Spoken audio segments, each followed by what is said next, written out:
Welcome to the Eliot estate. Tonight we are out on the lavender fields and we're kind of like surveying all of our quadrants out and that kind of thing. So I wanted to show you kind of what we have laying out. We got some strings put out and I wanted just to show you our quadrants. So let me go get my drawing because I think that'll be easiest to kind of see the overview lay, and then I will walk you through the different things we have rolling out here in the field. This is our first quadrant of lavender. And then to our left is where we moved the 1800s barn. So we are making up the field into 4 quadrants, and we started in on the first quadrant of lavender. Actually, let me show you. This is kind of like the overhead view of the field. So we're standing right in here on the corner of this quadrant. This quadrant is where we planted our first lavender, of course. So you can see we have 11 rows of lavender here, and last week we came in and strung out a bunch of string to kind of square up the field and kind of start to plan where things are going to go. In a couple days we have the plumber coming, and he is going to be ditching and digging all of our water lines. So for him to know where all of our water lines need to go and stuff, we needed to get out here, kind of get a lay of the land, kind of figure out where things are going to be laying in the future. And so that's why we came out with the string and just try to get things squared up. So you can see our first quadrant is made up of 11 rows of lavender. And you can see our nice abundant weeds growing taller than all of the lavender right now. I need to get out here and weed.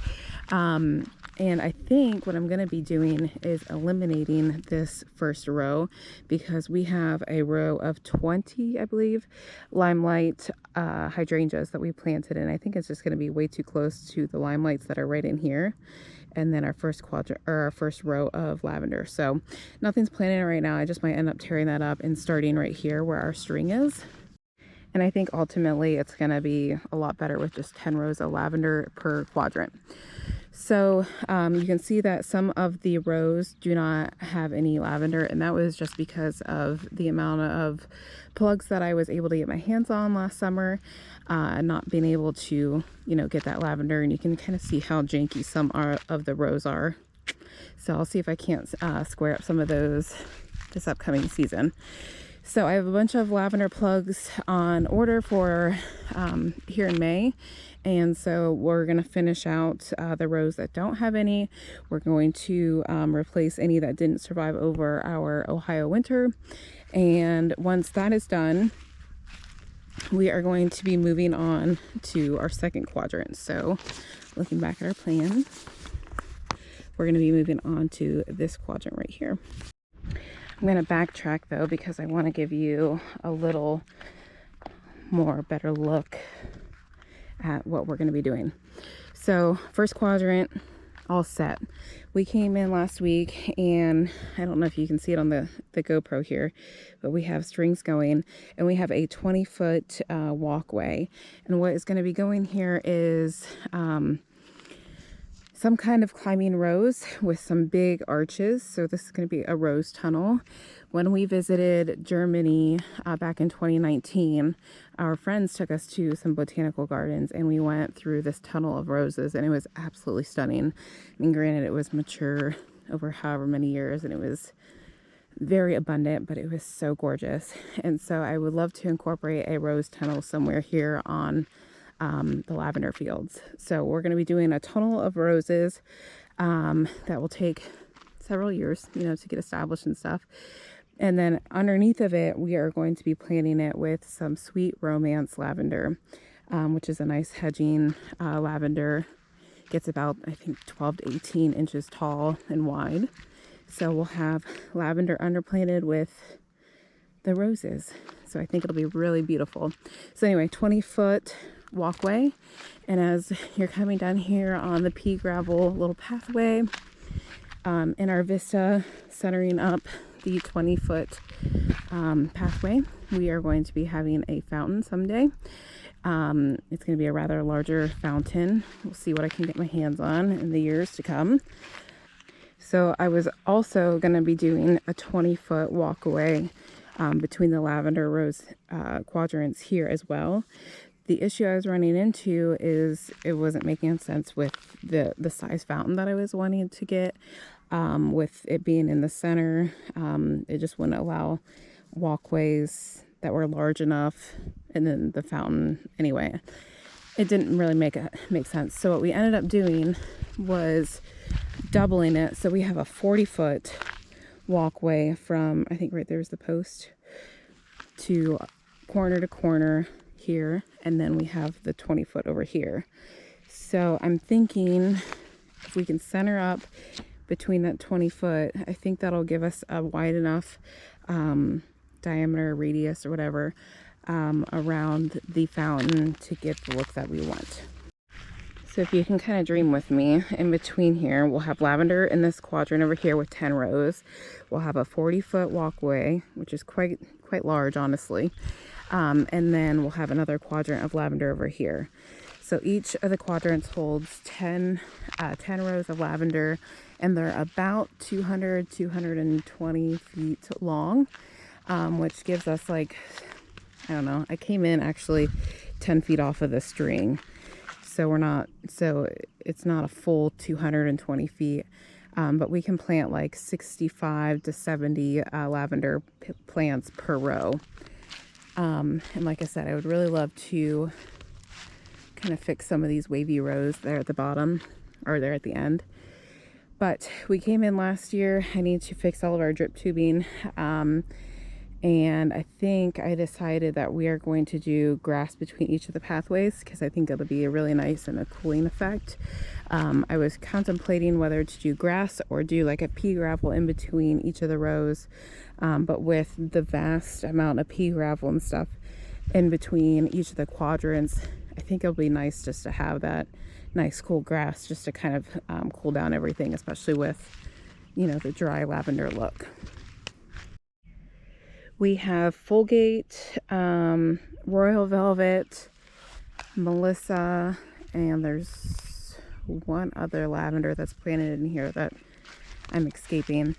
But I have more plugs to plant and finish off these rows. So I think each variety gets like about 2 rows.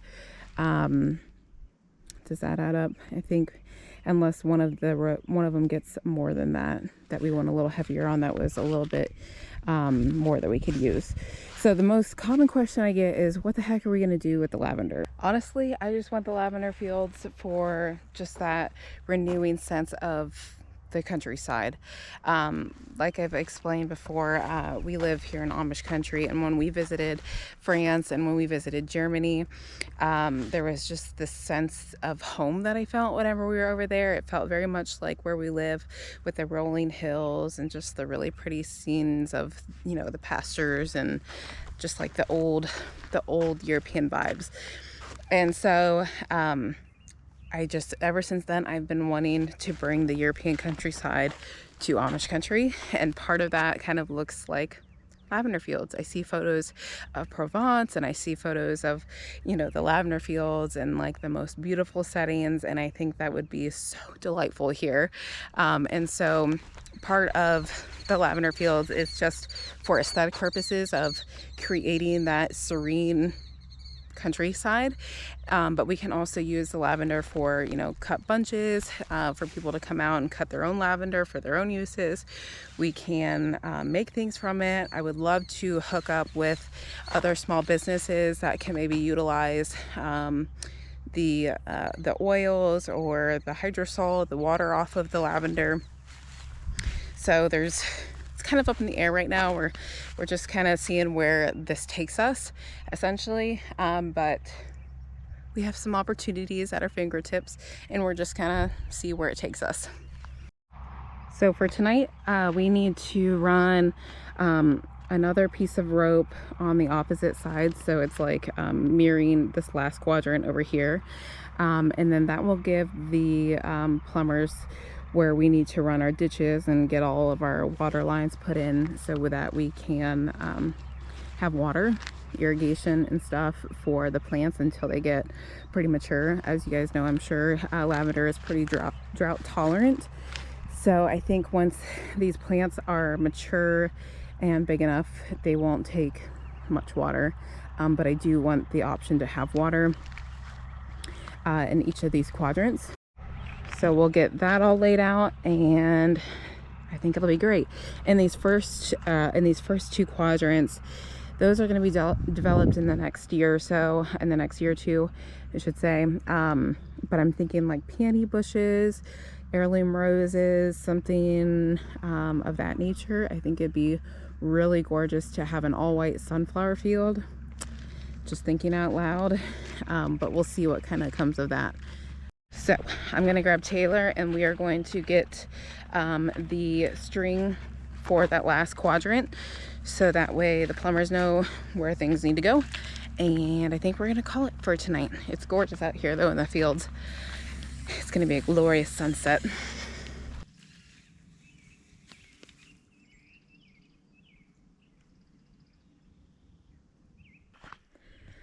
All right, I think I got it. It's kind of rough on this last quadrant over here to the right.